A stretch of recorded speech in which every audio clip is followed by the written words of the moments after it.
அவ்வளவு பயமா மாமா? பயம் இல்லப்பா, மரியாதை. நம்ம பொண்டாட்டி தானே எப்படி நடந்தாலும் பரவாயில்லன்னு நாமளும் நினைக்க கூடாது. நம்ம புருஷன் தானே எப்படி நடந்துகிட்டாலும் பரவாயில்லன்னு அவளும் நினைக்க கூடாது. We shouldn't take things for granted. இப்போ ஒருத்தரை நீ எனக்கு அறிமுகப்படுத்துற, நான் என்ன சொல்றேன்? Hello sir, how are you? Pleased to meet you சொல்றேனா இல்லையா? அவருக்கே அவ்வளவு மரியாதை கொடுக்கும் போது வாழ்நாள் பூரா நம்மளோட வாழற மனைவிக்கு அந்த மரியாதையை நம்ம கொடுக்கிறோமா? இல்ல அந்த மனைவிதான் நமக்கு அந்த மரியாதையை கொடுக்கிறாளா?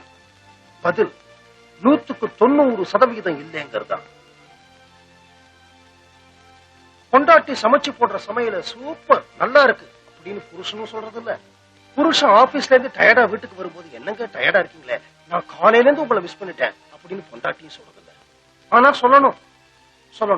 அப்படி ஒருத்தருடைய உணர்வுகளை இன்னொருத்தர் புரிஞ்சு வாழ ஆரம்பிச்சிட்டா வீடே சொர்க்கமாயிடும்.